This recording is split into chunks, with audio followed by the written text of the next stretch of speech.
let's talk about Ohio, and in this context, this blood red state, firmly in Donald Trump's grasp.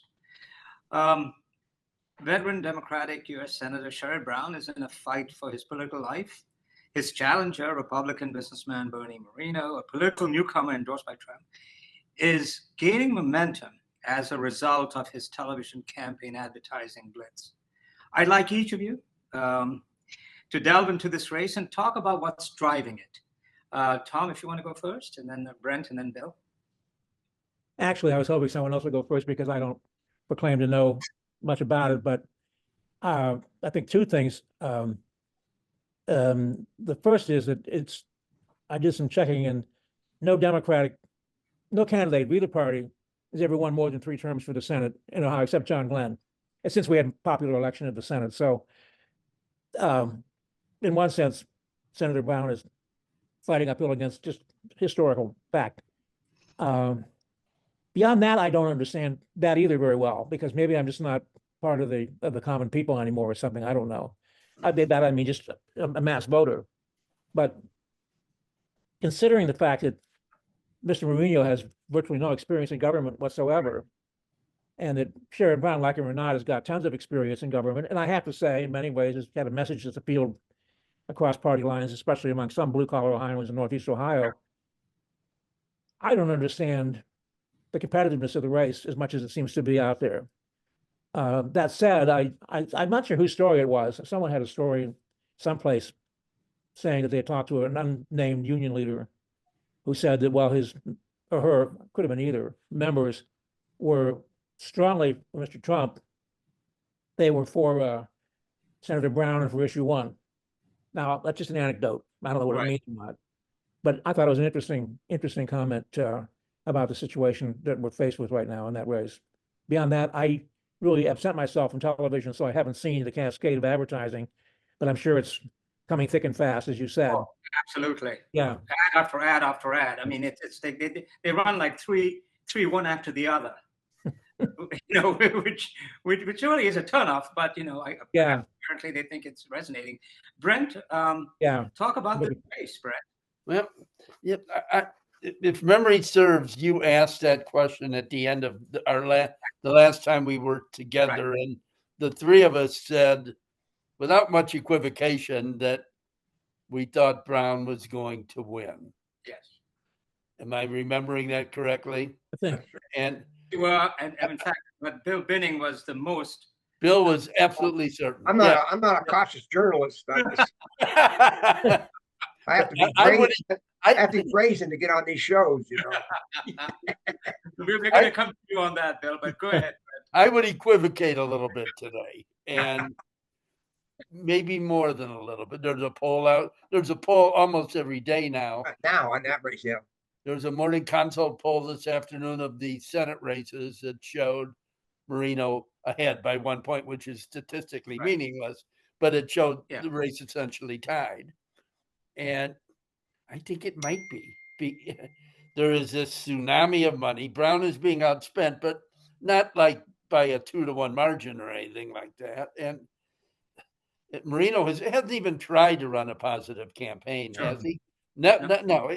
He may have had a couple of spots but it's focusing on all these dark people being, right. We're supposed to believe they're swimming across the Ohio right now, headed to Marietta, and they're going to invade our state. And somebody mentioned this a few minutes. I think it was Tom. There's over the last 18 years, there have been about, I have the numbers, 18 of the last 9 years, 18 high school students who were born male have been allowed to participate in girls' sports in high school. 18 out of hundreds and hundreds and hundreds of thousands of athletes. But I think his focus on this narrow issue might be working, because this whole notion of transgender kids crossing over into other sports of another gender it strikes voters as unfair. And I've heard Ezra Klein lecture Democrats on this issue, and his point was that the Democrats don't understand the issue of unfairness as it relates to school children and decisions to change their gender. And I think it's hurting Sharon. Well, we know it's hurting Sharon because he has an answer on the air right now, and they wouldn't have done that unless they were worried about it. I think Brown will probably win, but I don't say that with much confidence anymore. Bill, you had when last we talked, you said the race is over. That, fact, right. That was true then too. But you know, Bill, I'll tell you what. In the commercials that the Moreno campaign is running, the tagline, "Sherrod Brown too liberal for Ohio," it is an interesting one because it suggests that indeed, when Sherrod was first elected or when first ran for office, Ohio was totally a different state politically than it is today. And so is there a way for Sherrod Brown to respond to that, saying that he is too liberal at this late stage, Bill?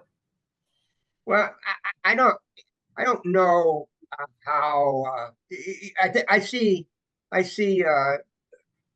They're Trump ads, but when they talk about Harris, they say she's too liberal. So I think that's pretty standard in the can tagline for Republican commercials in this today. So it's not surprising they say it. I don't know if it resonates anywhere. I think that the things that I see with Moreno, he doesn't really. He's like a puppet. He doesn't really have a character, and a few times that he ever says anything, he gets in trouble. The stupidest thing he ever said was about women over 50. Yeah. Yes. I mean that's going to be one of the classic the stupid lines during the campaign. There've been plenty, but that's going to go down as one of the best. So what he does, and I think what his handlers does, is they gag him, and then they use just whatever they have that the poll numbers say will work to weaken Brown support, because I don't think they're really trying to sell this guy. All he says is Trump picked me, or Trump supports me, or I'm a Trump guy or something. But he doesn't really. We really don't know anything about what he thinks about anything really, because he's not running that kind of campaign. They're just running a big negative campaign. So I don't know that this liberal thing really, and people already know them. I mean, I think Brown has already been the reason I said he would win. I think the same way. People already know Brown. There's not much, in a lot of ways.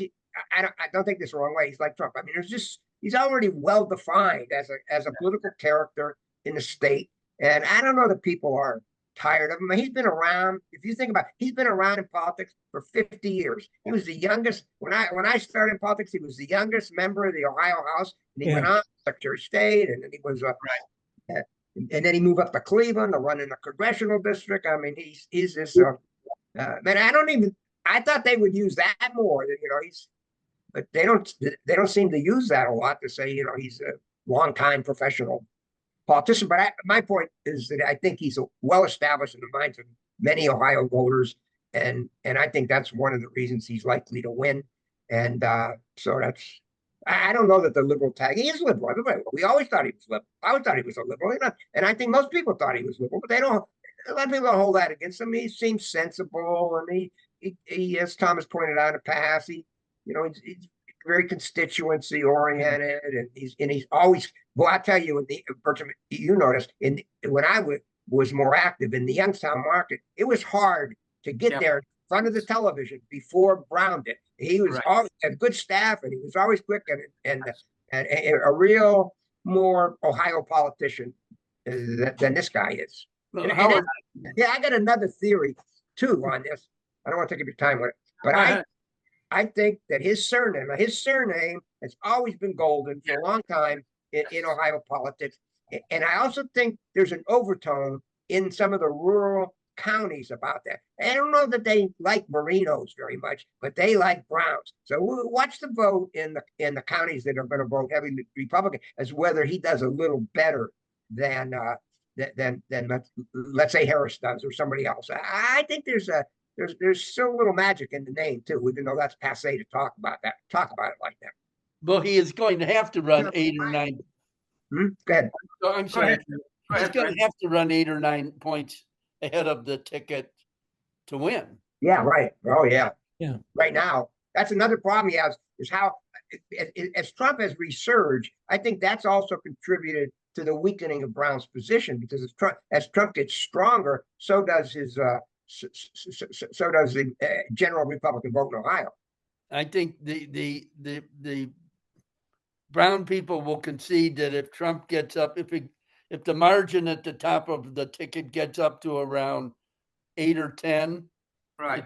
it will become, and it will become very difficult for problematic. sure. Yeah, right. Yeah. Right. I agree with that. Like we can expect at least 8, right? I mean, for Trump. It's been 8 twice before, right? And so, I mean, that's almost a given. And I don't see any in our area, this heavily Democratic area of the Mahoning Valley. I don't see any diminishing of support for Trump at all. I mean, regardless of what he says, regardless of what happens, regardless of the attacks on immigrants, none of that is resonating at all. I mean, he has firmly taken over this what was once a heavily Democratic region. Yeah. And it's an interesting thing. Tom, when Bernie Moreno first entered the race, did you think that if he won the nomination and was challenging Sherrod, that the race at this stage would be this close? No, although I didn't discount the possibility because obviously in Ohio, it's a Trump year. And what I thought was likelier, and I'm glad it didn't happen, was that because he himself is from overseas and been very successful as an American citizen, the people might try to use some kind of nativism angle against him in his own party, that he's from overseas originally, and that and the other thing, which I don't agree with that argument whatsoever. But I did, on the other hand, it's certainly the case that Senator Brown is demonstrably a liberal person, politically speaking, and that's out of fashion right now with a lot of people. I also want to add one other thing about Mahoning Valley, which I came from and I love very much because of my background. I think sometimes in politics, it isn't maybe someone likes a Mr. Trump or whoever it happens to be, but they like them because they tick other people we don't like off. So the fact that Trump ticks off literati in New York and California, it's like, good. They don't like him. He gets them mad. That's my that's my style too. So that's part of it, I think. But I did not think that it would be this competitive at this stage. No, in the Senate race. Okay, so before we end, I will ask each of you for predictions. But first, let's talk about State Issue 1. And if there is an example of Republican dirty tricks, it's with this issue, the gerrymandering issue. The way they have orchestrated. I am getting calls from people who even now don't seem to, even after all the mailings, don't seem to understand what this is, whether they should vote yes or whether they should vote no, which is brilliant politically when you have the electorate so confused. Yeah. So let's talk about State Issue 1 and why it is important and why it is a non-partisan effort. So let's go with Tom, if you want to go first, and then Bill. I'm going to be very brief. I'd like the other guys to say more about it than I would, except that I do think that it's complex and people tend to vote no, and they think something is beyond their quick understanding of it. I think it's going to pass, but that's just me. But the other guys have a say. Brent? I think it's going to pass also. And and Tom, I believe, wrote about Frank LaRose, the Secretary of State, rewrote the ballot language, and his stooges on the ballot board approved it, that in the most misleading way imaginable. It goes to the Ohio Supreme Court, and it doesn't bother me to say Ohioans should have. I have more confidence in the U.S. Supreme Court than I do in the Ohio Supreme Court. They're a Right. bunch of hacks and stooges, and the last thing they think about are the people of Ohio, or we've seen what the Constitution says, and they essentially signed off on all the important language in this amendment, and it's simply appalling that we live in a state Yeah. where we have three branches of government, all and they who are answerable to no one, Right. and they can disregard the laws of this state with impunity, and there's three really important Supreme Court seats that are up on Yeah. November 5th. I think there's a chance the Democrats will win one. Mhm. I think it's more likely that the Republicans will win them all. And if that's the case, we will have a 6-1 court, and Jennifer Brunner will be a pretty lonely voice. But I think issue one is going to pass, and maybe they'll ignore it again. They ignored the Yeah. Constitution 2 years ago, and the Supreme Court kept warning them, and they got away with it. Did they not, Tom? I'm really down on having to live here right now, but I've been stuck here for 78 years, and it's too late to leave. But I would if I could. Bill, Well, talk to us about gerrymandering and the issue. to be a contrarian, I'll say it's gonna fail, despite the polling numbers. I think I've seen two polls. Bowling Green did a poll, and then Baldwin Wallace did a poll. And the PD gave a lot of attention to the Baldwin Wallace polls. And certainly, when you ask the question, "Are you against gerrymandering?" and everybody's against gerrymandering, and so that's what you got for poll number. But I think it wasn't possible. I don't blame the pollsters. It's impossible to translate that down to how you're going to vote on this issue. And I'll just lean on old wisdom. That is, Ohioans tend to vote no on state issues. So no is always better than yes, as a result of a campaign. And the no proponents or the opponents of the issue, they don't have to convince the public that this is a good idea. They just have to raise reasonable doubt about what's on the ballot. And if Bertram's right about these people and they don't understand it, people don't understand what it's about. The safest vote is to vote no. So that's just like historical wisdom. I don't know anything about anybody else. But I thought that right from the beginning. So how are they going to do this because of the propensity of Ohioans to vote no on any statewide ballot issue? And you have to make a case. It has to be. I remember when they passed the current constitutional members, if you all remember, it was both the Republicans and the Democrats had to get together, and they had all these bipartisan ads to promote the two constitutional amendments. That this one is now going to change. But they don't have that in this campaign. You've got all this confusion, and the end result, I think, will be to vote no. But I'm just being a contrarian here anyway. But I did think that from the beginning, that it was the proponents have a bigger challenge than the opponents of an issue. But they have 8 times as much money, Bill. The proponents, 16 million to 2 million. Well, that'll help. But you know what? I think the other issue in this issue, to me, the most significant thing is the fact that the retired Ohio Supreme Court Chief Justice is one of the leaders of this effort. Mm-hmm. And she's a Republican. And I think that, to me, said, I wondered if that should have been one of the focuses of this campaign, to emphasize the fact that here's a Republican who says what's happening now with redistricting is not only unfair and everything else. Tom, what about the former Chief Justice's role in this thing? Tom? Oh, I'm sorry. What did you ask about her role? I don't know the answer to that. I do know that she certainly is very important, makes a statement about the issue. I do know that People also forget that she was lieutenant governor also and had a public safety department, I think, and a prosecuting attorney in Summit County. So I think she's got credibility, but I don't know specifically if it's going to cut any ice or not. I don't know that any prominent Republicans, I may be wrong about this, in Ohio have endorsed the issue.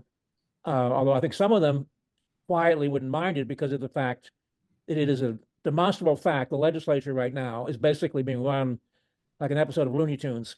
I mean, some of this, you've seen the legislation that emerges down there.